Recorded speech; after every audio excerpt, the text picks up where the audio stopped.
ஓம் சாந்தி. 28/9/2024 காலை முரளி.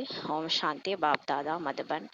சிவ தந்தையே பிரம்மா தந்தையோட உடல் அவதரிச்சு நமக்காக ஆசிரியராகி பாடம் எடுக்க வந்திருக்கிறாரு. நம்மளாம் இறைமானவர்கள் மிக கவனமா ஆத்ம அபிமானி நிலையில இருந்து இந்த முரளியை கேட்கலாம். பாபா சொல்றாங்க, இனிமையான குழந்தைகளே, நீங்கள் வரிசை கிரமத்தில் சதோ பிரதானமாக மாறும் பொழுது இந்த இயற்கை சீற்றங்கள் அல்லது அழிவின் வேகம் அதிகரிக்கும், இந்த பழைய உலகமே அழியும் சொல்லி பாபா சொல்றாரு. இப்ப பாபா நம்ம எல்லாரையும் வரிசைகரமா தேர்ந்தெடுத்திருக்கிறாரு. எல்லாருமே பிக் ஆயிட்டே வராங்க உலகம் ஃபுல்லா. அவங்க எல்லாரையுமே பாபா பாடம் எடுத்து ஞானம் யோகம் ரெண்டு மூலமா மாத்திட்டு இருக்கிறாரு. பாபா நினைக்கிறது மற்றும் இந்த முரளி கேட்கறது ரெண்டின் மூலமா பாபா தூய்மையாக்கிட்டு இருக்கிறாரு. நம்ம வரிசை கிரமமா நம்ம தூய்மையாகி பாப் சமான் ஸ்டேஜ் அடையும் போது, பாபா கிட்ட போகும்போது, அப்போ இந்த இயற்கை சீற்றங்கள் அதிகமா நடக்கும், அழிவின் வேகம் அதிகரிக்கும்ன்றாரு. இப்ப அங்கங்க அப்பப்ப நடக்குது இல்லையா, போக போக எல்லாரும் தூய்மையாக அதிகமா அதிகரிக்கும், அந்த பழைய உலகமே அழியும்னு சொல்லி பாபா சொல்றாரு. கேள்வி: பாபாவின் முழு சொத்தும் அடைய எந்த முயற்சி செய்ய வேண்டும்? அப்ப பாபா கிட்ட எல்லையற்ற சொத்து இருக்குது. என்னென்ன இருக்குன்னா, செல்வம், ஞான செல்வம், சக்திகள், குணங்கள் எல்லாமே அவருக்கு இருக்கு. நம்ம ஒரு 84 பிறவி நடிக்கிறதுக்கு வேண்டிய சொத்து எல்லாமே பாபா தான் கொடுக்குறாரு. சிவன் தான் படி அளக்கிறாரு சொல்லுவாங்கல்ல. அந்த சொத்து நம்ம அடையணும்னா என்ன செய்யணும்? அதுக்கு இப்ப சங்கம் யுகத்துல நம்ம என்ன முயற்சி செய்யணும்? பதில்: முழு சொத்தும் அடைய வேண்டும் என்றால் முதலில் பாபாவை தனது குழந்தையாக மாற்றிக்கொள்ளுங்கள். முழு சொத்தும் பாபாட்ட அடையணும்னா அவரை நம்மளை மகனா மாத்திடணும்.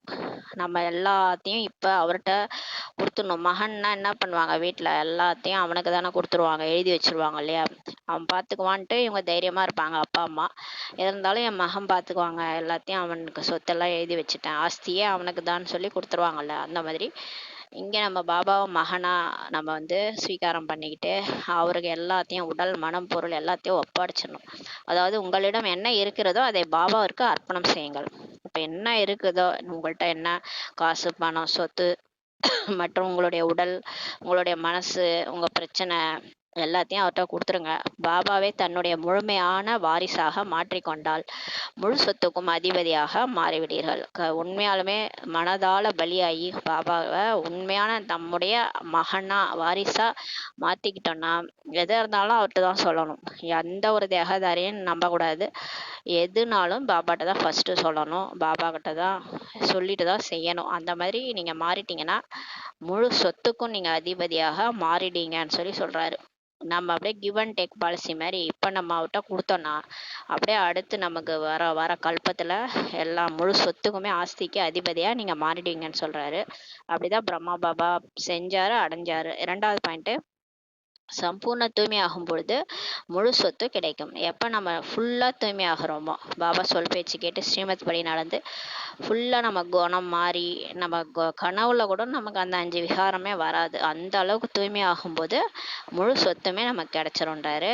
சம்பூர்ணமாக தூய்மையாகவில்லை என்றால் தண்டனை அடைந்து சிறிதளவு பதவி உணவு கிடைக்கும்ன்றாரு. சம்பூர்ணமா நம்ம தூய்மை ஆகல, ஏதோ பாபா சொல்றத ஓரளவுக்கு ஃபாலோ பண்ணியிருக்கிறோம், ஓரளவுக்கு கேட்டோம், ஆனா சரீரத்தை விட்டுட்டோம் அப்படின்னா தண்டனை அடைஞ்சு பதவி குறைஞ்சு நம்ம சின்ன பதவி மாதிரி கிடைக்கும் சொர்க்கத்துலன்னு சொல்றாரு. ஓம் சாந்தி.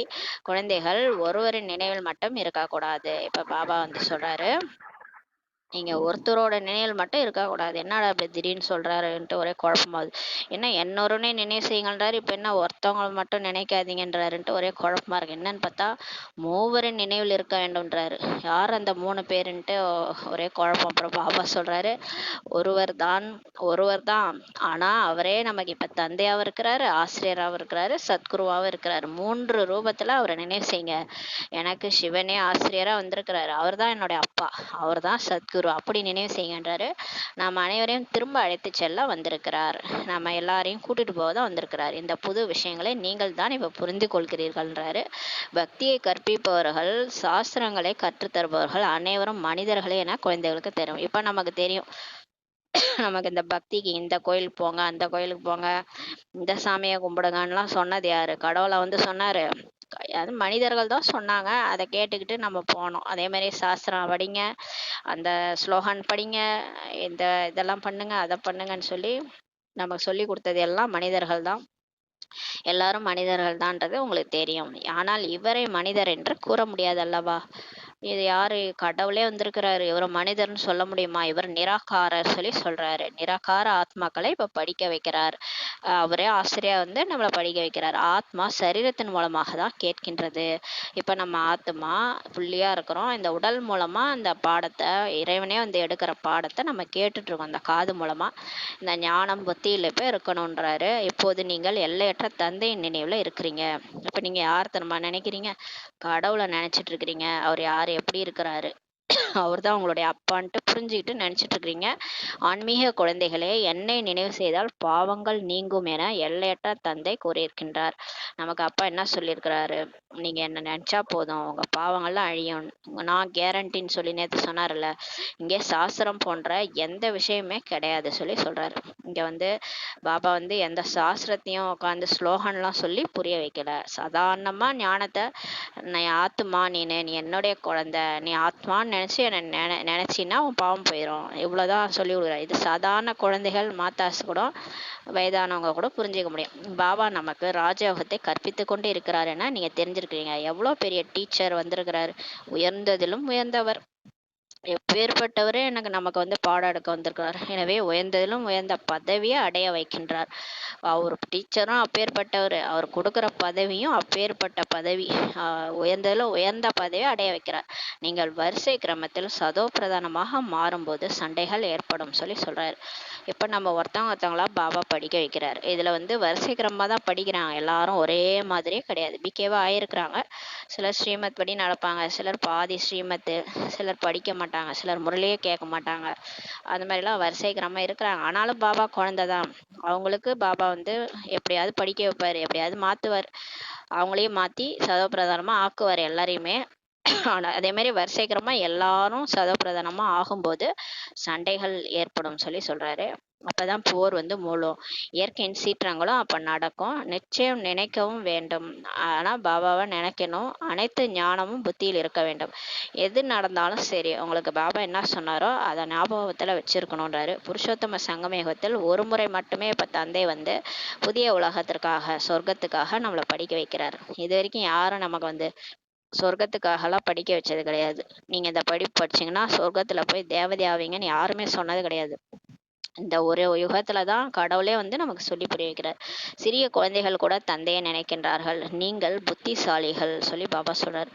தந்தையை நினைவு செய்வதால் விக்ரமங்கள், உங்களுடைய பாவங்கள் அழியும். இப்ப நீங்க ஈஸியா உங்க பாவத்தை அழிக்கிறீங்க. அவங்கவுங்க போயிட்டு எதேதோ முயற்சி செய்யறாங்க.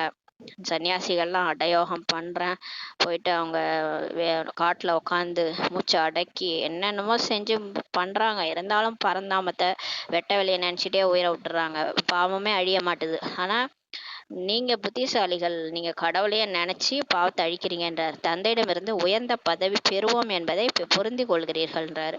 இப்ப நமக்கும் தெரியுது, நம்ம உடலை விட்டா நம்ம கண்டிப்பா சொர்க்கத்துல போய் நல்ல பதவி அடைவோம். இந்த லட்சுமி நாராயணன் புது உலகத்தில் பதவி அடைந்தனர் என்றால் சோபாவோடு தான் அடைந்தனர் என அறிகிறீர்கள்.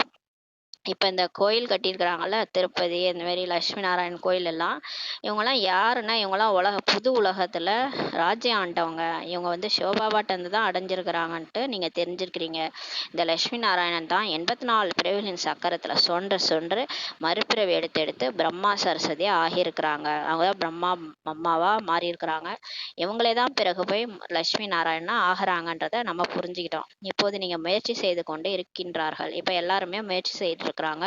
சிருஷ்டியின் முதல் இடை கடையை பற்றிய ஞானம் உங்களுக்கு இருக்குதுன்னு சொல்லி பாபா சொல்றாரு. இப்போது தேவதைகளுக்கு முன்பு குருட்டு நம்பிக்கையோடு தலை வணங்க மாட்டீர்கள். இப்ப நமக்கு ஃபுல் ஞானமும் கடவுளே வந்து புரிய வச்சுட்டார் இல்லையா? இப்ப நம்ம கோயிலுக்கு போனாலும் குருட்டு நம்பிக்கையோட நம்ம போயிட்டு தலை வணங்க மாட்டோம். மனிதர்கள் வந்து தேவதைகளுக்கு முன்னாடி போயிட்டு நான் வந்து தூய்மையற்றவன் அப்படின்னு நிரூபிக்கிறாங்க. ஏன்னா தலை வணங்குறாங்க போயிட்டு. ஏன்னா நான் தூய்மை இல்லாம இருக்கிறேன், நீங்களோ தூய்மையானவங்கன்னு சொல்லிட்டு தலை வணங்குறாங்க.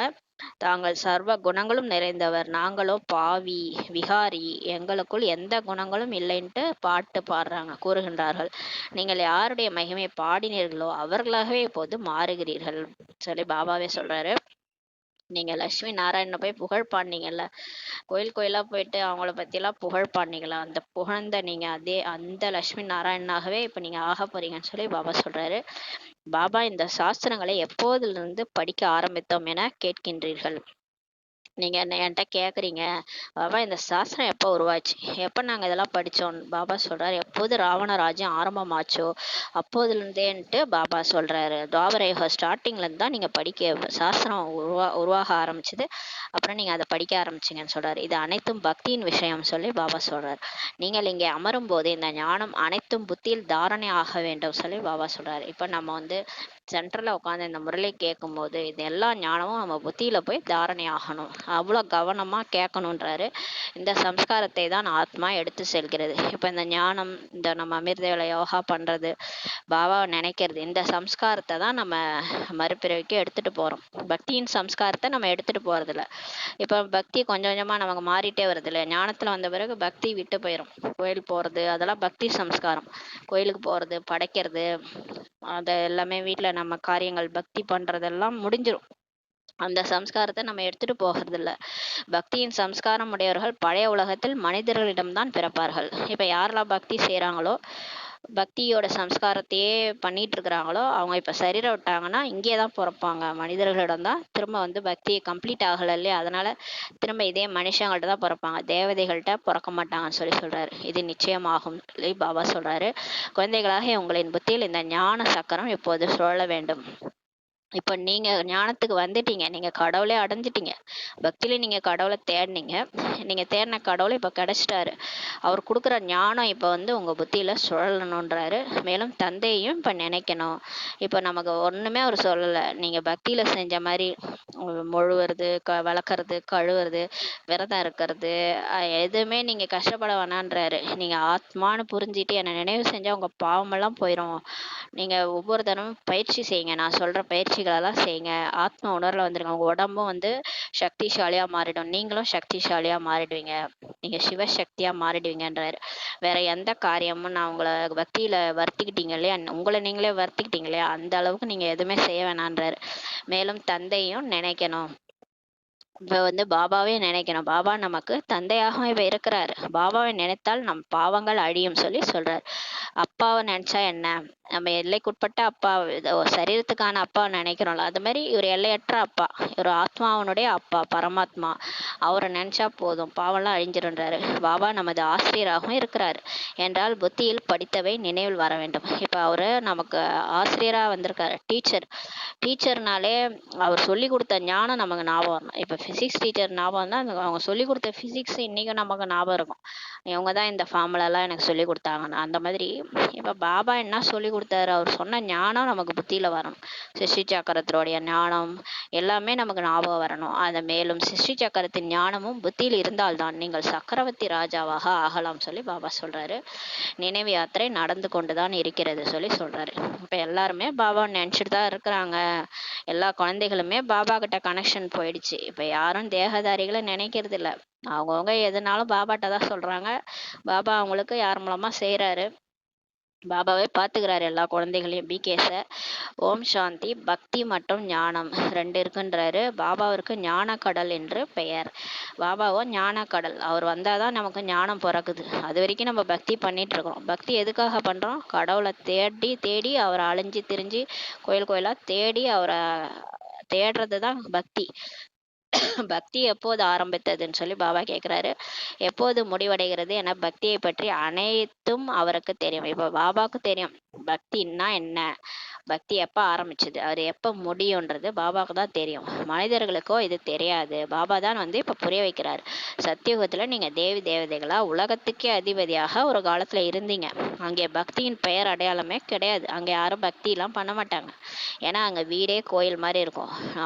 தேவதைகளே மூர்த்தி மாதிரி உட்காந்துருப்பாங்க. சந்தோஷமா இருக்கிறவங்க எதுக்கு கோயிலுக்கு போக போறாங்க? இங்கே துக்கமா இருக்கிறோம், அதனால கோயிலுக்கு போறோம், கடவுளை தேடி அலையிறோம். அங்க வந்து யாரும் கவலையா முகம் தொங்க போட்டு இருக்க மாட்டாங்க. குஷி குஷியா இருப்பாங்க. அங்க பக்தியின் பெயரடையாளமே கிடையாது. ஒரு கோவிலும் இல்லை சொல்லி சொல்றாரு. அனைவருமே தேவி தேவதைகளாக இருந்தனர். பிறகு உலகம் பாதி பழையதாகியதும், அதாவது 2500 வருஷம் முடிவடைந்ததும், திரேதாயுகம் மற்றும் துவாபரயுகத்தின் சங்கமம் நடக்கும் பொழுதுதான் ராவணன் வருகின்றான் சொல்லி சொல்றாரு. எப்ப திரேதாயுகம் முடியுதோ, முடிக்கும் தருவாயில துவாபரயுகம் ஸ்டார்ட் ஆக போகுது. அந்த சங்கம யுகத்துல மாயா ராவணன் உள்ள நுழையிறான். நமக்குள்ளார அந்த 5 விகாரம் கொரோனா வைரஸ் மாதிரி வர ஆரம்பிக்குது. யாரோ ஒருத்தவங்களுக்கு பத்திக்குது, அது உடனே எல்லாருக்கும் வந்துருது. அதுலதான் பிரச்சனையே. நிச்சயம் சங்கமம் வேண்டும் இல்லையா? இப்ப எப்படி கலியுகமும் சத்தியுகத்துக்கும் நடுவில் இப்போ சங்கம யுகம் இருக்கிற மாதிரி அதே மாதிரி எல்லா யுகத்துக்கும் நடுவில் ஒரு சங்கம யுகம் இருக்குது. அந்த டைம்ல தான் அந்த சதோபிரதான நிலையிலேருந்து அப்படியே குறைஞ்சிக்கிட்டே வருது. திரேதா மற்றும் துவாபர யுகத்தின் சங்கமத்தில் தான் மாயா ராவணன் வரும்போது தேவி தேவதைகள் என்ன ஆயிடுறாங்க, வாம மார்க்கத்துல விழறாங்க. அவங்களும் அந்த காமம், கோபம், பற்று, ஆசை, அகங்காரத்துல விழறாங்க. இதோடைய ஞாபகார்த்தமா தான் அந்த கோயில் இருக்கு. அந்த கோயில்ல சித்திரங்கள்லாம் அந்த மாதிரி அருவருக்கத்தக்க சித்திரங்கள், தேவதைகளை வச்சு அந்த சித்திரங்கள்லாம் உருவாக்கியிருப்பாங்க. அது இது எதனாலனா அந்த தேவதைகள் 2500 வருஷம் கழிச்சு வாம மார்க்கத்துல விழறாங்கன்றதுக்கான ப்ரூஃப் இது உங்களை தவிர வேற யாருக்குமே தெரியாது. இதெல்லாம் பாபா சொல்லி தான் நமக்கே தெரியும். இதெல்லாம் நம்ம தவிர வேற யாருக்கும் தெரியாதுன்றாரு பாபா. கலியுகத்தின் முடிவு சத்தியுகத்தின் ஆரம்பமாகிய சங்கம யுகத்துல தான் வராரு.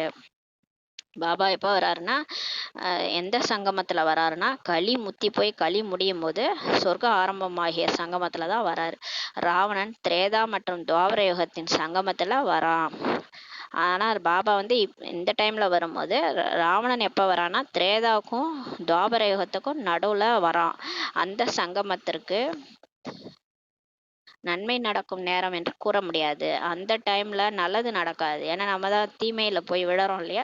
அதனால அது தீமை விளைவிக்கும் நேரம் என்றே கூறலாம் சொல்லி சொல்றாரு. பாபாவின் பெயரே நன்மை செய்யக்கூடியவர். ஆனா அந்த ராவணனுக்கு ஆப்போசிட்டா ராமர் நம்ம பாபா. பாபா எப்பயுமே நமக்கு நன்மை செய்யக்கூடியவர் தான். துவாபர யுகத்துல இருந்தே தீமை நடக்கக்கூடிய நேரம் ஆரம்பமாகிறது சொல்லி சொல்றாரு.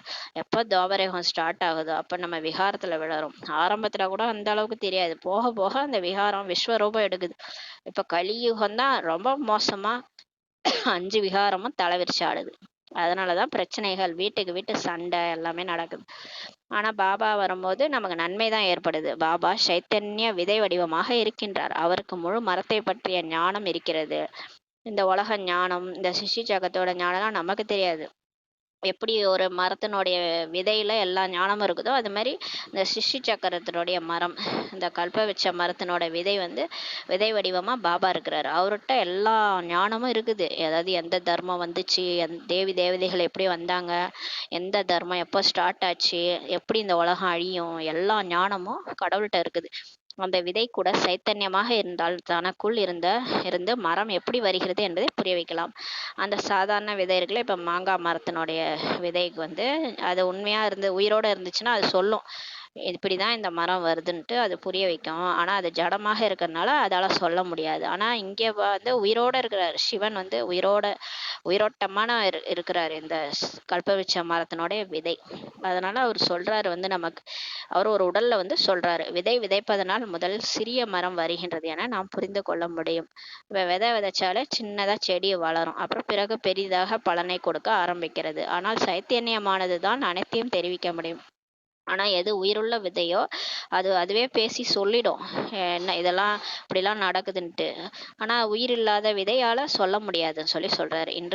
இன்று உலகத்தில் மனிதர்கள் என்னென்ன செய்து கொண்டிருக்கிறார்கள், புதிதாக கண்டுபிடித்து கொண்டே இருக்கிறார்கள் சொல்லி பாபா சொல்றாரு. இப்போ உலகம் அழிஞ்சிரும், சந்திரனுக்கு போகலாம், ஜூபிட்டருக்கு போகலாம், எங்கேயாவது போகலான்ட்டு ஏதோ முயற்சி செய்யறாங்க. சந்திரனை அடைய முயற்சி செய்கிறார்கள். இந்த விஷயம் அனைத்தையும் நீங்க இப்ப கேட்டுக்கொண்டுதான் இருக்கிறீங்க. சந்திரனை நோக்கி எவ்வளவு உயரத்தில் லட்சக்கணக்கான மைல்கள் கடந்து சந்திரன் எப்படிப்பட்டது என்பதை தெரிந்து கொள்வதற்காக செல்கிறார்கள் சொல்லி சொல்றாரு. பாருங்களேன், இப்ப இந்த உலகம் அழிஞ்சிருச்சுன்னா சந்திரன்ல போய் பிளாட் போட்டு அங்க தங்கலான்ட்டு அது எவ்வளவு தூரம் இருக்குன்ட்டு லட்சக்கணக்கான மைல் தாண்டி போய் சேட்டலைட் மூலமா போறாங்க. எவ்வளவு செலவு பண்ணிக்கிட்டு போறாங்க. சமுத்திரத்தில் எவ்வளவு ஆழம் வரை சென்று ஆராய்ச்சி செய்யறாங்க. அதே மாதிரி கடல்லையும் ஆழம் வரைக்கும் போய் ஆராய்ச்சி செய்யறாங்க. ஆனா முடிவை அடையவே முடியல. ஆனா அவங்களால ஒரு முடிவும் அடைய முடியலன்றாரு. தண்ணீர் தான். விமானத்தில் மேலே செல்கிறார்கள், அதில் திரும்பி வரும் அளவிற்கு பெட்ரோல் நிரப்ப வேண்டும் சொல்லி சொல்றாரு. மேல போறாங்க சேட்டலைட் மூலமா. ஆனா திரும்பி வரக்கூடிய அளவுக்கு பெட்ரோல் நிரப்பணும். ஆகாயம் எல்லையற்றது அல்லவா சொல்லி சொல்றாரு. கடல் கூட எல்லையற்றது. எப்படி ஆகாயம் எல்லையற்றதோ, முடிவே கிடையாதோ, கடலும் அதே மாதிரி முடிவே கிடையாதுன்றாரு. இந்த எல்லையற்ற ஞான கடலை போல அந்த தண்ணீரின் எல்லையற்ற கடலாகும் சொல்லி சொல்றாரு. இப்ப பாபா எப்படி எல்லையற்ற ஞான கடல், ஞானத்துல ஒரு முடிவே கிடையாது. சுட்டா சொல்லிக்கினே இருப்பாரு. அவ்வளோ ஞானம் அவர்கிட்ட இருக்குது. அந்த மாதிரி அதான் சொல்லுவார், காட்டு மரத்தை பேனாவாக்கி பேப்பரை இந்த இதையே கடல் நீரையே கடல் நீரையே பேனாவாக்கி அப்புறம் இதெல்லாம் வானத்தையே தாளாக்கி எழுதுனா கூட இந்த ஞானம் முடியாதுன்னு சொல்லி ஒரு முரளியில சொல்லியிருக்காரு. அந்த மாதிரி இந்த ஞான கடல் போல அந்த தண்ணீர் கூட எல்லையற்ற கடல்னு சொல்லி சொல்றாரு. அந்த கடல் கூட முடிவே இல்லைன்றாரு. ஆகாய தத்துவம் கூட எல்லையற்றதாகும் சொல்லி சொல்றாரு. பூமி கூட எல்லையற்றதாகும். சென்று கொண்டே இருங்கள், கடலுக்கு அடியில் பூமி இருக்கிறது சொல்லி சொல்றாரு. இப்ப கடலுக்கு அடியில கூட பூமி இருக்குதான். இப்ப நம்ம இந்த பூமிலாம் எப்படி இருக்குதுன்றத அவர் சொல்றாரு. கடலுக்கு அடியிலையும் பூமி தான் இருக்குதாம். மலை எதன் மீது நிற்கிறதுனா பூமியின் மீது தான் மலை நிக்கிதான். பிறகு பூமியை தோண்டி கொண்டே சென்றால் அங்கேயும் மழை வருகிறதுன்னு சொல்லி சொல்றாரு. பூமியை தோண்டிக்கிட்டே போனோம்னா அதுக்குள்ளாரையும் மழை தான் இருக்குது.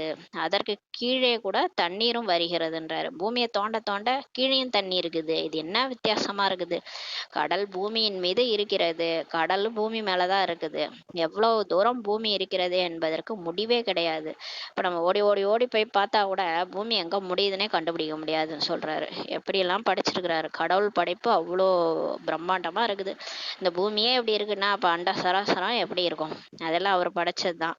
பரம்பிதா பரமாத்மா எல்லையற்ற தந்தையை முடிவற்றவர் என்று கூற மாட்டோம். இப்ப அவங்க சொல்றாங்க அவர் எல்லையற்றவர், அவருக்கு முடிவு, கடவுளுக்கு முதலும் இல்லை முடிவும் இல்லை. பிரம்மா மேல போனாரு, விஷ்ணு கீழே வந்தாரு, பன்றி அவதாரம் எடுத்து கீழே போனாரு, மேல தாழம்பூ சொல்லிச்சு முடிவே இல்லை, நான் தலையில இருந்து தான் வரேன்னு சொல்லிச்சு. பிரம்மா உடனே நான் பார்த்துட்டேன்னு சொல்லு அப்படின்னு போய் சொல்லுன்னு சொல்லி சொல்லுவாரு. அப்புறம் போய் சொல்லுவாங்க. விஷ்ணுவை ஏமாத்திருவாங்க. அது மாதிரி ஒரு கதை இருக்குது. அது மாதிரி முடிவே இல்லை, முதலும் இல்லை முடிவே இல்லைன்னு சொல்லிட்டு பரமாத்மாவை சொல்லியிருக்கிறாங்கன்னு சொல்லி சொல்றாரு. மனிதர்கள் ஈஸ்வரன் முடிவற்றவர், மாயாவும் முடிவற்றது என சொல்றாங்கன்னு சொல்லி சொல்றாரு. பாபா சொல்றாரு, இந்த மனிதர்கள் சொல்றாங்க இந்த மாயாவுக்கும் முடிவே இல்லை, ஈஸ்வரனுக்கும் சர்வவியாபி, அவர் எல்லா இடத்துலயும் இருக்கிறாரு, அப்புறம் அவருக்கு முதலும் இல்லை முடிவும் இல்லை அப்படின்னு சொல்லிடுறாங்க. ஒரு நெருப்பு பிழம்பு மாதிரி ஜோதி வடிவமா ஜோதி பிழம்பு தான் கடவுள்னு சொல்லிடுறாங்க. பாபா சொல்றாரு, ஆனால் ஈஸ்வரனை அந்தமில்லாதவர் என்று கூற முடியாது. அப்படி கிடையாது. நானும் உங்களை மாதிரி தான். நீங்க எப்படி புள்ளியா இருக்கிறீங்களோ அது மாதிரி தான் நானும் புள்ளி.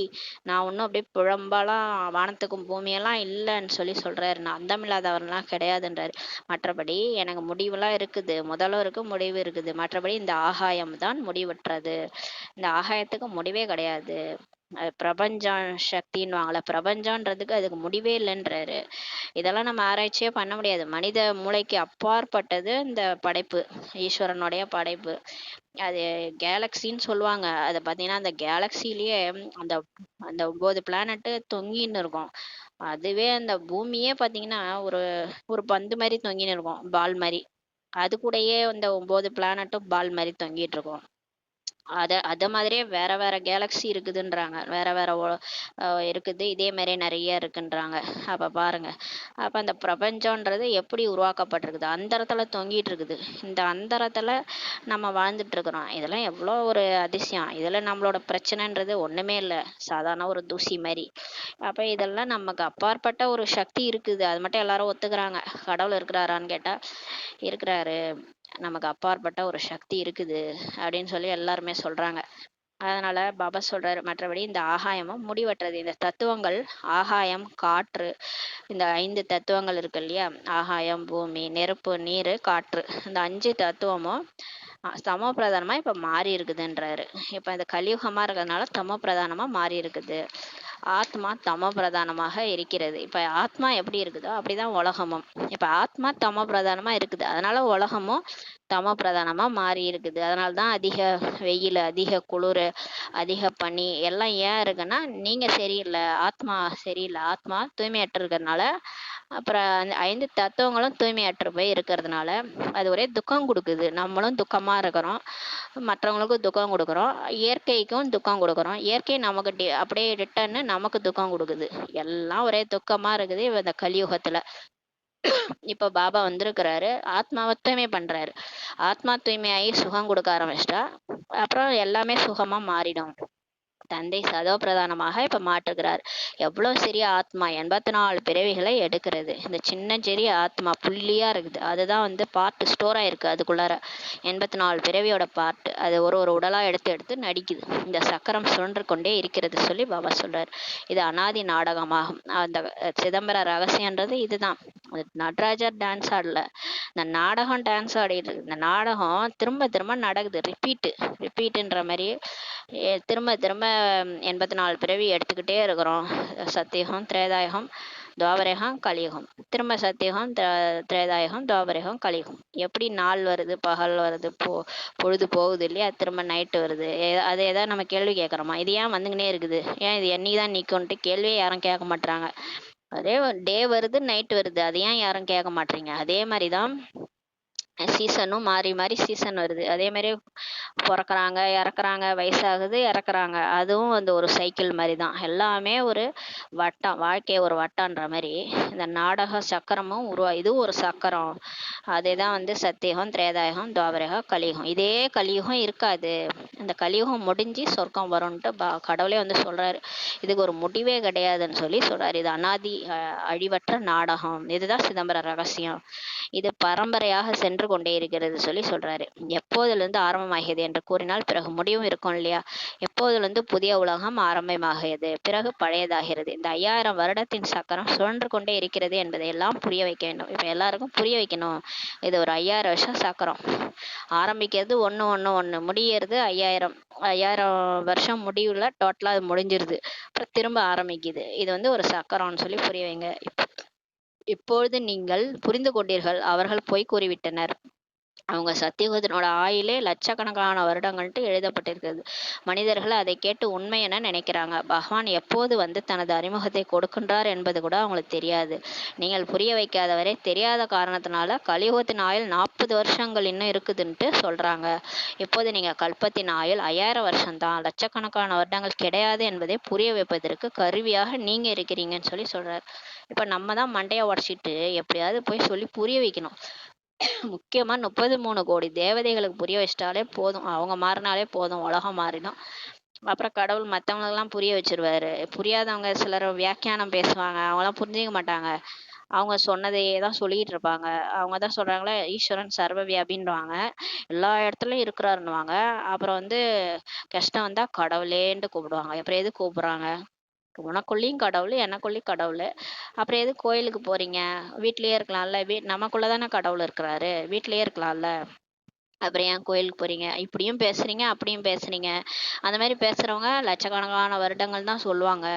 அவங்கள பத்திலாம் நமக்கு கவலை இல்லை. பாபா வந்து 33 கோடி தேவதைகளை மாத்தினா போதும், உலகம் மாறிடும். அதனால இப்ப நீங்க தான் புரிய வைக்க நிமித்தமா இருக்கிறீங்கன்னு சொல்லி சொல்றாரு. நீங்க சொன்னாதான் கேட்பாங்க, உங்க மூலமா தான் நான் வந்து சொல்றேன்னு சொல்லி சொல்றாரு.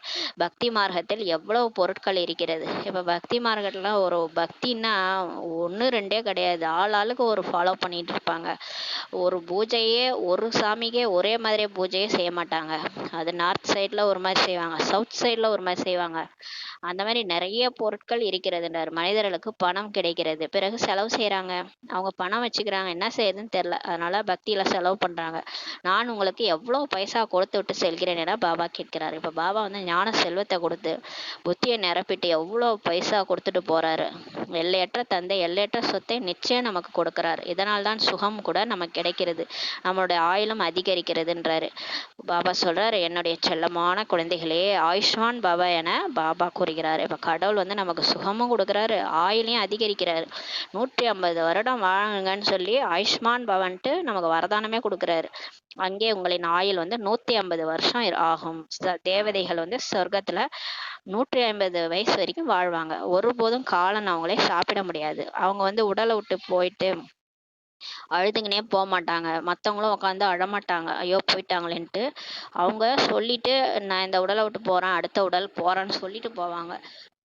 ஆத்ம உணர்வுல சரீரத்தை விட்டுட்டு இன்னொரு சரீரத்தை அடைவாங்க. அங்க யாரும் அழவும் மாட்டாங்க. அங்க காலனே கிடையாது. டைம் வந்துருச்சு போயிட்டாங்கலாம் யாரும் சொல்ல மாட்டாங்க.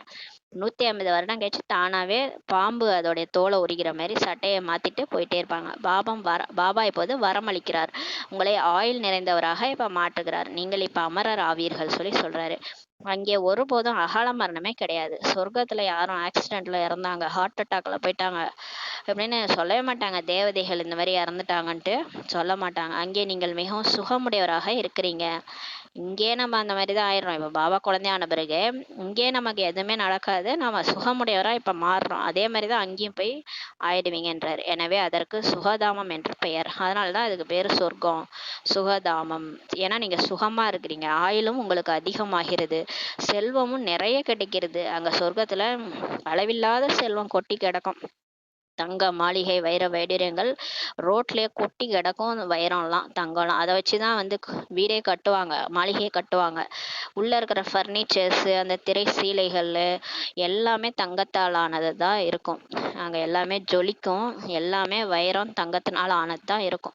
நிறைய சுகமுடையவராகவும் இருக்கிறீங்க. நம்ம அவ்வளோ சுகத்தை அனுபவிச்சுட்டு வந்திருக்கிறோம். அதனாலதான் இப்ப நமக்கு இதெல்லாம் துக்கமா தெரியுது. சின்ன விஷயம்லாம் கூட நம்ம அப்படியே அழுதுறோம். ஏன்னா நம்ம அவ்வளோ சுகமா பாபா வந்து வச்சிருந்தாரு நம்மள. அவ்வளோ சுகமா நம்ம சொர்க்கத்துல இருந்தோம். கீழான நிலையிலிருந்து மிக உயர்ந்த நிலையை இப்ப அடையிறீங்கன்னு சொல்லி சொல்றாரு.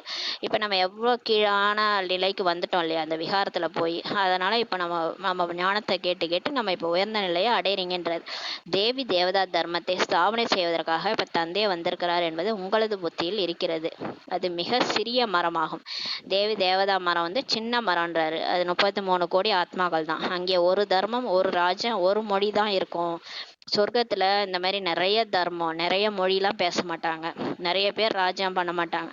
ஒரே தர்மம் தான், தேவி தேவதா தர்மம். ஒரே மொழி தான். அது எந்த மொழின்னு தெரியாது. அங்க தேவதைகள் ஒரு மொழி தான் பேசுவாங்க. லட்சுமி நாராயணனுடைய ஒரே ராஜ்யம் தான் நடக்கும். அதற்கு தான் அமைதி நிலவும் உலகம் என கூற முடியும் சொல்லி சொல்றாரு. முழு உலகத்திலும் நாம் தான் நடிகர்கள். பாருங்க, அப்ப சொர்க்கத்துல யாருமே இருக்க மாட்டாங்க. முழு உலகத்திலயும் தேவதைகள் தான் நடிகர்களா நடிப்பாங்க. இதை உலகமே அறியவில்லை. ஆனா இந்த உலகத்துல இருக்கிறவங்க யாருக்குமே தெரியாது. ஆனா சொல்றாங்க பைபிள்ல, இதுல சொல்றாங்க, பைபிள்ல சொல்லுவாங்க, காடோடைய ஹெவன் சொல்லி சொல்லுவாங்க. ஆதாம் ஏவாள் வாழ்ந்தாங்க, அதெல்லாம் கதை மாதிரி சொல்றாங்க. அதே மாதிரி இது இஸ்லாம் தர்மத்திலயும் அல்லாவின் தோட்டம், அங்க ஆடம் ஈவ் இருந்தாங்க, அதெல்லாம் சொல்றாங்க. அதெல்லாம் சொர்க்கத்தை தான் குறிக்குது. ஆனா இந்த மாதிரி நம்ம வாழ்ந்தோன்றது யாருக்குமே தெரியாது. ஒருவேளை தெரிஞ்சிருந்தால் நாம் எப்போதிலிருந்து நடித்து வந்திருக்கிறோம் என்பதை கூறட்டும். ஒருவேளை அவங்க தெரிஞ்சிருந்தா அவங்க சொல்லுவாங்கல்ல, 5000 வருஷத்துக்கு முன்னாடி இந்த மாதிரி இருந்தாங்கன்ட்டு. இப்போது குழந்தைகளாகிய உங்களுக்கு பாபா புரிய வைத்து கொண்டிருக்கிறார். பாபாவிடம் வந்து என்ன கிடைக்கிறதோ அது வேறு யாரிடமிருந்தும் கிடைக்காது என்ற பாட்டு கூட ஒண்ணு இருக்குதுன்னு சொல்லி சொல்றாரு. இப்ப எதை அடைய வேணுமோ அதை நான் அடைஞ்சிட்டேன். பாபா உன்கிட்ட இருந்து கிடைக்கிறது எனக்கு யார்கிட்ட இருந்தும் கிடைக்காது. ஏன்னா அவ்வளோ அன்பு, அவ்வளோ சுகம், அவ்வளோ ஞானம் கடவுளை தவிர வேற யாரால கொடுக்க முடியும்? இதெல்லாம் யாராவது நமக்கு முன்ன பின்ன சொல்லியிருக்கிறாங்களா? இப்ப கடவுளே வந்து இதெல்லாம் சொல்லி புரிய வைக்கிறாரு. அவர் கொடுக்கறது யாராலையும் கொடுக்க முடியாது, யாரும் பறிக்கவும் முடியாது நம்ம கிட்ட இருந்து. முழு பூமி, ஆகாயம், முழு உலகத்தின் ராஜ்யத்தையே கொடுத்து விடுகிறார். பாருங்களேன், ஒரு சென்ட் நிலம் கொடுக்க மாட்டாங்க. அந்த மாதிரி உலகத்துல இப்ப நம்ம வாழ்ந்துட்டு இருக்கிறோம். ஆனா அப்ப கடவுள் வந்து முழு பூமியை வச்சுக்க கையில கொடுக்குறாரு. முழு பூமி, ஆகாயம் எல்லாம் ஒன்னிதான். நீ ராஜ்யம் பண்ணு குழந்தாய். முழு உலகத்தின் ராஜ்யத்தை கொடுத்துட்டு போறாரு. லட்சுமி நாராயண் மட்டும் கிடையாது, அந்த அங்க இருக்கிற பிரஜைகள் கூட என்ன சொல்லிக்குவாங்க, நான் இந்த உலகத்துக்கே அதிபதின்னு சொல்லிக்குவாங்க. ஏன்னா முழு உலகமும் என்னுடையதுன்ற அந்த ஜாலியா இருப்பாங்க எல்லாரும். இந்த லட்சுமி நாராயணன் உலகத்திற்கு அதிபதியாக இருந்தனர். பிறகு வந்த ராஜாக்கள் துவாபரகத்துல இருந்து வந்தாங்க இல்லையா, அவங்க பாரதத்திற்கு மட்டும்தான் ராஜாக்களா இருந்தாங்க. பாபா கொடுப்பதை வேற யாருமே கொடுக்க முடியாது. பாருங்க, கடவுள் உலகத்தையும் கொடுக்குறாரு, முழு ஆகாயத்தையும் கொடுக்குறாரு, முழு உலகத்தையுமே ராஜ்யத்தை கொடுக்குறாரு. இது யாராவது கொடுக்க முடியுமா? யாருமே இந்த இந்த பிராப்திய அள்ளி கொடுக்க முடியாது. சத்தியமானவர் சிவன் வந்து அள்ளி அள்ளி கொடுக்குறாரு. பாபா தான் வந்து பிராப்தியை இப்ப அடைய வைக்கிறார். இந்த ஞானம் முழுவதையும் புத்தியில் வைத்து கொண்டால்தான் பிறருக்கும் புரிய வைக்க முடியும். ஆனா இது எப்ப கிடைக்கும்னா, அந்த ஞானத்தை நம்ம தாரணை பண்ணதான் நம்ம அந்த முழு பூமியே நமக்கு கிடைக்கும். நமக்கு பாபா கொடுக்குற ஆஸ்தி நம்மளால முழுசா அடைய முடியும். சத்தியுகம் ஆரம்பத்திலே நம்மளால போக முடியும்னா, இந்த ஞானத்தை யார் நல்லா தாரணை செய்யறாங்களோ அவங்கதான் மத்தவங்களுக்கும் புரிய வைப்பாங்கன்றார். எவ்வளவு புரிந்து கொள்ள வேண்டும். இவ்வளவு புரிந்து கொள்ளணும். இப்போது யார் புரிய வைக்க முடியும்? யார் பந்தனத்திலிருந்து விடுபட்டு இருக்கிறார்களோ அவர்களே பாபா தன்னிடம் வருபவர்களை பார்த்து உங்களுக்கு எத்தனை குழந்தைகள் என கேட்பார். இப்ப வந்து இந்த விஷயத்த யார் புரிய வைக்க முடியும் சொல்லி கேக்குறாரு. இந்த விஷயத்த யாரால புரிய வைக்க முடியும் பாபாவோட ஞானத்தனா? யார் பந்தனத்திலிருந்து விடுபட்டு இருக்கிறாங்களோ அவங்க தான் புரிய வைக்க முடியும். யாருக்கு ஒரு பாபா தவிர யாரும் இல்லையோ, பந்தனம்னா பந்தனம் இருக்கும். வீட்டிலேயே தான் இருப்பாங்க. ஆனா எல்லாரையும் மறந்துட்டு ஒரு பாபா தான் நினைப்பாங்க. அந்த மாதிரி இருக்கிறவங்களும் உண்டு. சிலர் வந்து யாருமே இல்லாம தனியா போய் சரண்டர் ஆகி இருக்கிறவங்களாலையும் இந்த ஞானத்தை புரிய வைக்க முடியும். பாபா தன்னிடம் வருபவர்களை பார்த்து உங்களுக்கு எத்தனை குழந்தைகள் என கேட்பார். இப்ப பாபா வந்து மதுபனுக்கு வராங்க இல்லையா, அவங்கள்ட்ட கேட்பாரு உங்களுக்கு எத்தனை குழந்தைகள்ன்ட்டு. சிலர் சொல்லுவாங்க 5 குழந்தைகள் என்னுடையவர், மேலும் 6வது குழந்தை சிவபாபா என்று நிச்சயமாக எல்லோரையும் விட பெரிய பிள்ளை அல்லவா அப்படின்னு சொல்லி சொல்லுவாங்க. அவர் தான் பெரிய பிள்ளை, 6வது குழந்தை சிவபாபா. அப்படிதான் ஒரு சிஸ்டர் இருந்தாங்க. அவங்களுக்கு வந்து 2 பையன் இருந்தாலும் அவங்க வந்து தனியா வந்து அந்த 2 பையனுக்கு சாப்பாடு செலவு, ஸ்கூல் செலவுக்கு மாதிரி இவங்க 3வது பையனா பாபாவை ஸ்வீகாரம் பண்ணிட்டு அவங்களுக்கும் ஸ்கூல் ஃபீஸு, பாபாவுக்கு ஸ்கூல் ஃபீஸு, பாபாவுக்கு அதெல்லாம் தனியா எடுத்து வச்சிருவாங்களாம். மாசம் மாசம் எடுத்து வச்சு அதை கொண்டு போய் சென்டர்ல கொடுத்துருவாங்களாம். அப்ப பாருங்க, தனியா ஒரு பாபாவை ஒரு குழந்தையா அவங்க நினைச்சுக்கிட்டு எல்லாமே பாவனையா செஞ்சிருக்கிறாங்க. நீதான் அப்ப இந்த 2 பிள்ளையும் கடைசி காலத்துல அவங்களுக்கு ஏதோ உடம்பு சரியில்லையாம், வரவே இல்லையாம். கடைசி காலம் கூட இல்ல, ஏதோ உடம்பு சரியில்லை அப்ப வரலன்னொடனே இவருக்கு சொன்னாங்களாம் அந்த 2 தான் வரல, நீமா வரமாட்டேன்னு சொன்னோடனே பிரம்மா பாபா உடல்ல அப்படியே காட்சி காமிச்சாராம். வந்து தண்ணி எடுத்து கொடுத்தாராம், குடிச்சாங்களாம்.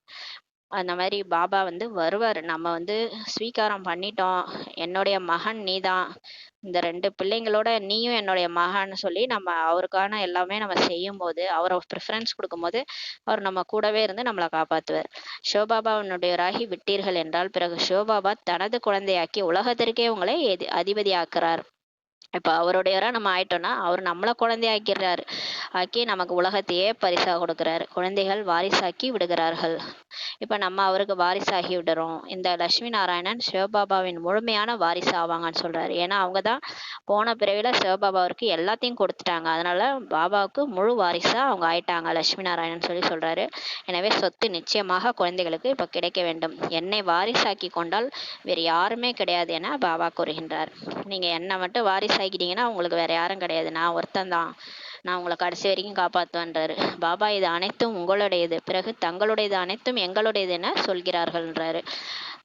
அந்த மாதிரி குழந்தைகள் கட்டி போட்டுறாங்க.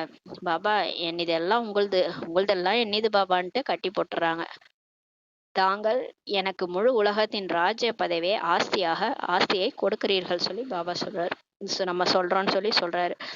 கடவுளை வந்து அவரே நமக்கு முழு உலகத்தினுடைய ராஜ்ய பதவியின் ஆஸ்தியை இப்ப கொடுக்கிறாரு.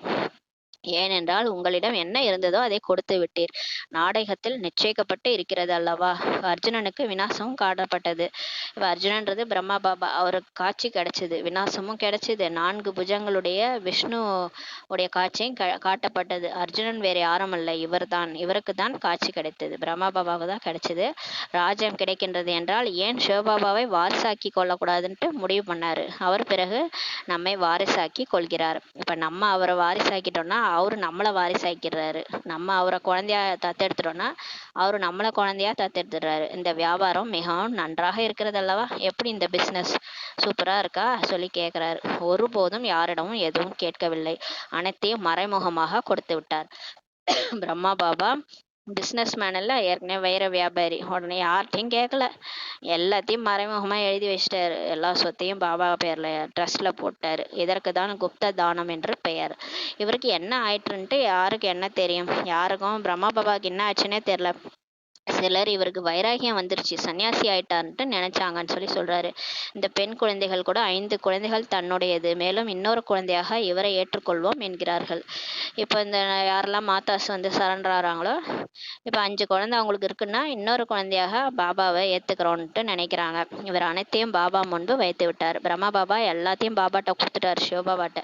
இதன் மூலமாக சேவை நடக்கட்டும்ட்டு எல்லா பணத்தையும் பாபா ட்ரஸ்ட்ல போட்டார். பாபாவை பார்த்து அனைவருக்கும் எண்ணம் தோன்றியது, பிரம்மா பிரம்மா பாபா என்ன செஞ்சாரோ எல்லாருக்கும் அதே தோண ஆரம்பிச்சிடுது. அவங்களும் வீடு வாசலை திறந்து ஓடி வந்துட்டாங்க. பிரம்மா பாபா என்ன பண்ணாரோ அதை பார்த்துட்டு இவங்களும் அதே மாதிரி வீடு வாசலை விட்டுட்டு ஓடி வந்துட்டாங்க. அங்கிருந்து தான் பிரச்சனையே ஆரம்பமாகியது. இந்த மாதிரி நடக்க ஆரம்பிச்ச பிறகுதான் பிரச்சனையே ஆரம்பமாச்சுன்னு சொல்லி சொல்றாரு. வீடு வாசலை துறப்பதற்கான தைரியத்தை அவர்கள் வெளிப்படுத்தினர். அந்த காலத்துல நம்மள மாதிரியே இந்த ஞானம் கேட்ட உடனே ஒரு தைரியம் வந்துருச்சு போலகுது. எல்லாம் வீடு வாசலே விட்டுட்டு ஓடி வந்துட்டாங்களாம். நம்மளாவது வீடு வாசல விடல, இருந்தாலும் அந்த காலத்துல வீடு வாசல்ல வந்துதான் வந்து முரளி கேட்கணும். அப்பெல்லாம் வந்து ஆன்லைன்லலாம் முரளி கேட்க முடியாது. நேரா போய் தான் முரளி கேட்கணும். பிரம்ம பாபா அவர் வாய் மூலமா சிவன் சொல்லுவாரு. அதை கேட்கும்போது அப்படியே ரொம்ப பவர்ஃபுல்லா இருக்கும். அது பண்ணல நம்ம கேட்கும்போது அந்த டைம்ல என்ன பண்ணுவாங்க, அந்த ஞானத்தினுடைய அப்படியே அந்த சுவை அவங்களுக்கு அப்படியே என்ன ஆயிடுச்சு, இழுக்குது பிடிச்சி. அப்ப வீடு வாசலே விட்டுட்டு தைரியத்தை அவங்க வெளிப்படுத்தினாங்க. பட்டி கூட உருவாகியது. ஏனென்றால் அவர்களுக்கு தனிமை நிச்சயம் தேவைப்பட்டது. அவங்க பட்டி ஏற்பாடு செஞ்சாங்க. ஏன்னா அவங்களுக்கு வீட்டில் இருக்க பிடிக்கல. தனிமை நிச்சயம் அவங்களுக்கு தேவைப்பட்டது. அதனால வந்துட்டாங்க. சாஸ்திரங்களில் கூட எழுதப்பட்டு இருக்கிறது. இதெல்லாம் சாஸ்திரங்கள்ல கூட அந்த கிருஷ்ணர் 16,108 ராணியை துரத்துனாரு. இந்த கதையெல்லாம் இருக்குல்ல, இதெல்லாம் இந்த இப்ப நடக்கிற கதை தான். பாபாவை தவிர வேறு யாரும் நினைவிலே வரக்கூடாது. நண்பர்கள், உறவினர்கள் போன்றவர்களின் நினைவும் ஏற்படக்கூடாது சொல்லி பாபா இப்ப நமக்கு சொல்றாரு. இப்ப பாபா ஒரு பாபா தான். அவரே நம்மளை மகனா ஆக்கிற சொல்லிட்டாரு. அவர் நம்மளுடைய மகன். எல்லாத்தையும் அவர்கிட்ட சரண்டர் பண்ணிடணும். நண்பர்கள், உறவினர்கள் போன்றவர்களுடைய நினைவு கூட கடைசியில வரக்கூடாது. அன்னைக்கு முரளியில சொன்னார்ல, கடைசி நேர தருவாயில கூட வீட்டுல இருக்கிறவங்கள பார்க்கணும்னு கூட நினைக்காதீங்கன்னு சொல்லியிருக்கிறார். ஏன்னா அவங்களுடைய நினைவுல நம்ம சரீரம் விட்டோம்னா அப்புறம் வேஸ்டா போயிடும். பாபா நினைவுல தான் நம்ம சரீரம் விடணும். அப்பதான் லட்சுமி நாராயணா ஆக முடியும். ஏனென்றால் ஆத்மா இப்ப தூய்மையற்றதாக ஆகியிருக்கின்றது. அதை தூய்மையாக ஆக்க வேண்டும். அதனால யாரையும் நினைக்காதீங்கன்றாரு. இல்லறத்தில் இருந்தாலும் இப்ப தூய்மையாகுங்கள்ன்ட்டு பாபா சொல்றாரு. இப்ப சிலரால சரண்டர் ஆக முடியாது. இல்லறத்துல இருப்பாங்க, பந்தனம் இருக்கும். இருந்தாலும் வீட்லயே இருங்க, இருந்துட்டு தூய்மை ஆகுங்கன்னு சொல்றாரு. நான் ஸ்ரீமத் படி நடங்க. எங்க இருந்தாலும் ஸ்ரீமத் படி நடங்க. பாபா சொல்ற பேச்சு கேளுங்க. இதில் தான் கஷ்டமே ஏற்படுகிறது. இது கணவன் மனைவிக்கு இடையில் சண்டை ஏற்படுத்தக்கூடிய ஞானம் என்று சொல்றாங்க. அந்த காலத்துல சொன்னாங்க, வீட்டிலேயே இருந்து தூய்மையாகுங்கள் சொன்னதுக்கு கணவன் மனைவிக்குள்ளார சண்டை வந்து ஒருத்தவங்க மாறினா ஒருத்தவங்க மாற மாட்டாங்க. இதனால சண்டை ஏற்படுகின்றது சொல்றாரு. ஒருவர் தூய்மையாகின்றனர், இன்னொருவர் தூய்மையாகவில்லை என்றால் சண்டை ஏற்படுகின்றது. இவர்கள் அனைவரும் அடி வாங்கினர். உன்னை மாத்தாஸ்லாம் வேற என்ன வேலை, கணவன்கிட்ட அடி வாங்கினாங்க. ஏனென்றால் திடீரென்று புதிய விஷயம் தோன்றியதல்லவா. திடீர்னு இந்த மாதிரி ஒரு ஞானத்தை சொல்லி தூய்மையாகுன்னா, அந்த காலத்துல சாதாரணமா எல்லாம் வாழ்ந்துட்டு இருந்தாங்க. திடீர்னு இப்படி ஆனதுனால சண்டை ஏற்பட்டு அடியெல்லாம் வாங்கினாங்க. என்ன ஆயிற்று, இத்தனை பேர் ஓடுகின்றனர் என்று அனைவரும் ஆச்சரியப்பட்டனர். அப்ப எல்லாருமே ஆச்சரியப்பட்டாங்க. இந்த ஞானம் வந்து ஆரம்பத்துல புதுசா பிரம்மா பாபா காலத்துல புதுசா இந்த மாதிரி இருக்கவ எல்லாம் வீட்டை விட்டு ஓடி வரவ ரொம்ப ஆச்சரியப்பட்டாங்க. மனிதர்களால் புரிந்து கொள்ளவே முடியவில்லை. ஏதோ சக்தி இருக்கின்றது என்று மட்டும் கூறினர். இவ்வாறு தங்களுடைய வீடு வாசலை துறந்து ஓடும் அளவிற்கு எப்பொழுதுமே நடக்கவில்லை. நாடகத்தில் இந்த அனைத்து சரித்திரமும் சிவபாபாவினுடையது ஆகும். பாபா சொல்றாரு, இந்த மாதிரிலாம் எப்பவுமே நடந்தது இல்ல, டிராமா இல்ல, இது எல்லா ஹிஸ்டரியும் சிவபாபா தான். பிரம்மா பாபா செஞ்சாரு. அந்த உடல்ல வந்து இந்த சிவபாபா பண்ண வேலை தான் இதெல்லாம் சொல்றாரு. சிலர் வெறும் கையோடு ஓடினாங்க. இதுவும் விளையாட்டாகும். சிலர் எதுவுமே எடுத்துட்டு போல, வீட்டை விட்டு வெறும் கையோட ஓடிட்டாங்க. வீடு வாசல் அனைத்தையும் விட்டு விட்டு ஓடினார். எதுவுமே நினைவில் இல்லை. இந்த சரீரம் மட்டும் இருக்கின்றது, அவ்வளவுதான். சரீரத்தை மட்டும் தூக்கிட்டு ஓடினாங்க. எதுவுமே எடுத்துட்டு போல, பாபாட்ட போயிட்டாங்க. இதன் மூலமாக வேலை செய்ய வேண்டும்ட்டு சரீரத்தோட போயிட்டாங்க. ஆத்மாவை நினைவு யாத்திரனால் தூய்மையாக மாற்ற வேண்டும். பாபா நினைவுல ஆத்மாவை தூய்மையாக்கணும். அதுதான் நம்மளுடைய குறிக்கோள். அப்போதுதான் தூய்மையான ஆத்மாக்கள் வீட்டிற்கு போக முடியும். நம்ம தூய்மையானாதான் நம்ம வீட்டுக்கு பரந்தாமத்துக்கு போக முடியும். சொர்க்கத்தில் அசுத்தமான ஆத்மாக்கள் போக முடியாது. பாபா சொல்றாரு, சொர்க்கத்துல இங்க தூய்மை ஆகிய உடல்ல இருந்தே பாபா சொல் பேச்சு கேட்டு ஸ்ரீமத் படி நடந்து நம்ம தூய்மையானாதான் சொர்க்கத்துக்கு போக முடியும்னு சொல்றாரு. அசுத்தமான ஆத்மாக்கள் போக முடியாது. சட்டமே கிடையாதுன்னு சொல்றாரு. முக்தி தாமத்தில் தூய்மையாகத்தான் வேண்டும். கண்டிப்பா பரந்தாமம் போனோம்னாலும் தூய்மையாகி தான் போகணும். தூய்மையாக மாறுவதில் எவ்வளவு தடைகள் ஏற்படுகின்றது. ஆனா பாபா இப்ப வந்து கிளாஸ் எடுத்து நம்மளை மாத்துறாரு. இருந்தாலும் அந்த மாயா வந்து தடை போடுதுன்றாரு. முன்பு ஏதாவது சத் சங்கத்திற்கு போக வேணும்னா தடையே இருக்காது. வீட்டுல இருக்கிறவங்க எங்க வேணாலும் போவான்னு சொல்லிடுவாங்க. ஆனா இங்க தூய்மையாகணும், இந்த சாப்பாடு குடித்தல் இதை மாத்தணும், விகாரத்துல போகக்கூடாதுன்னொடனே எல்லாருக்கும் அது ஒரு பிரச்சனை ஆயிடுது. அதனாலதான் இங்க தடை ஏற்படுது. எங்கு வேண்டுமானாலும் சென்றனர். அப்பெல்லாம் வந்து எந்த சத்சங்கம்னாலும் போயிட்டு போயிட்டு வருவாங்க. இங்கே தூய்மையின் காரணமாக தடைகள் ஏற்படுகிறது. தூய்மையாகாமல் வீட்டுக்கு போக முடியாது என புரிந்து கொள்கின்றனர். இங்கே வந்து ஞானம் கேட்குறவங்களுக்கு தெரியும் எதனால் பாபா தூய்மையாக இருக்க சொல்கிறார். ஏன்னா தூய்மையானதான் சொர்க்கத்துக்கும் போக முடியும், பரந்தாமத்துக்கும் போக முடியும்ட்டு. அதனால் நம்ம தூய்மையாக இருக்கிறோம். தர்மராஜ் மூலமாக தண்டனைகள் அடைய வேண்டியிருக்குன்ட்டு ஆத்மா புரிஞ்சிருக்குது. அதனால தான் தூய்மை ஆகிறாங்க. பிறகு சிறிது உணவு தான் கிடைக்கும். இப்போ நம்ம தூய்மை ஆகலைன்னா சின்ன பதவி தான் நமக்கு கிடைக்கும். உணவுன்றது பதவின்னு சொல்கிறாரு. அதான் சொல்லுவார்ல, 2 தட்டி தட்டி ஒரு ரொட்டி கொடுத்து அனுப்புகிற மாதிரி கடைசியில் பதவி வாங்கிவிக்கிங்க தூய்மை ஆகலைன்னா. அந்த மாதிரி தான் ஒரு சும்மா போடுற மாதிரி போடுவார் பதவி தர்மராஜ், வாங்கிட்டு போங்கன்ட்டு அந்த மாதிரி. ஏன்னா கடைசியில் பாபா வந்து தர்மராஜா மாறிடுவார். இப்போ தான் 3 ரோல் ப்ளே பண்ணுறாரு. அப்பாவா, ஆசிரியரா, சத்குருவா இருக்கிறாரு. கொஞ்சறாரு குழந்தைகளேன்னு கொஞ்சறாருல்ல. ஒரு காலம் வரும், அப்போ தர்மராஜா மாறிடுவார். உலகமே தர்மராஜபுரியா மாறிடும். நம்ம அவர் பேச்சு கேட்கலன்னா தண்டனை தான் கிடைக்கும். தண்டனை அடையவில்லை என்றால் நல்ல பதவி கிடைக்கும். பாபா நம்ம தண்டனை அடையலை, பாபா சொல் பேச்சு கேட்டோம், அவர் சொன்னது எல்லாம் செஞ்சோம், அவர் வழிப்படி நடந்தோம்னா நமக்கு நல்ல பதவி கிடைக்கும். இது புரிந்து கொள்ள வேண்டிய விஷயமாகும் சொல்லி பாபா சொல்றார். இனிமையான குழந்தைகளே, நீங்கள் என்னிடம் வர வேண்டும் என பாபா கூறுகின்றார். இப்போ நம்மளை கொஞ்சரா இருப்பாருங்க. இனிமையான குழந்தைகளே, நீங்கள் என்கிட்ட தான் வரணும். நான் எவ்வளோ நாள் தனியாக இருக்கிறது பரந்தாமத்தில், வாங்க வீட்டுக்கு போகலான்றாரு. இந்த பழைய உடலை விட்டு விட்டு தூய்மையான ஆத்மாவாக மாறி வர வேண்டும். அதுக்கு நீங்கள் வரணும்னா இந்த உடல் இருக்கக்கூடாது, நீங்கள் மட்டும் தூய்மையாகி வாங்கன்னு சொல்லி கூப்பிட்றாரு. நமக்கு கூழுக்கும் ஆசை, மீசிக்கும் ஆசை. இந்த உடம்பையும் விட மாட்டோம், இந்த உலகத்தையும் விட மாட்டோம், உறவினர்களையும் விட மாட்டோம். ஆனால் பாபாவும் வேணும்னா எப்படி நம்மளால? அதான் பாபா சொல்கிறாரு, இந்த உடம்பையே விட்டுடுங்க, அது ஒரு வேஸ்ட், இந்த சரீரமே நல்லா இல்லை, அது இருந்தால் என் கூட வர முடியாது, அதை விட்டுட்டு வாங்கன்றார்.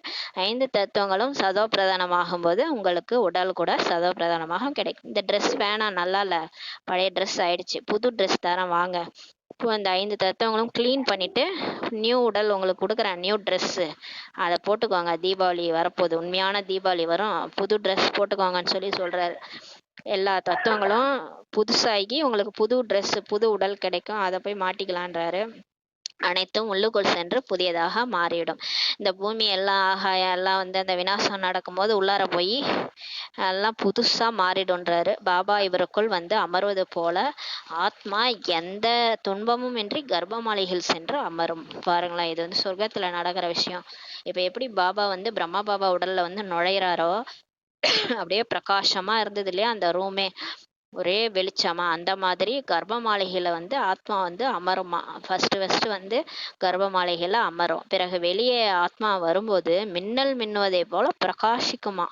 மின்னல் எப்படி மின்னுது அந்த மாதிரி ஆத்மா பிரகாசமா வெளியே வருமா. குழந்தை உடல்ல, கிருஷ்ணர் உடல்ல பிரவேசமாகி கிருஷ்ணர் பிறப்பார். அப்போ ஒரே பிரகாசமா இருக்கும்.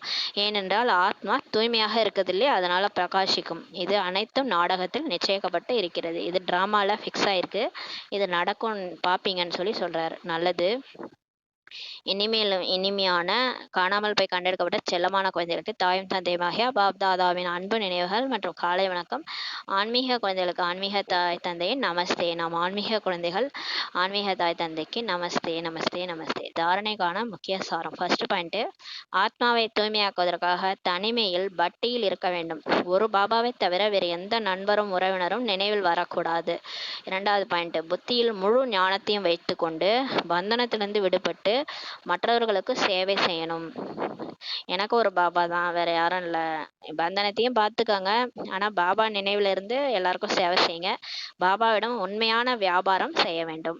பாபா அனைத்தையும் குப்தமாக செய்தது போல குப்தமாக தானம் செய்ய வேண்டும். பாபாட்ட பிஸ்னஸ் பண்ணுங்க.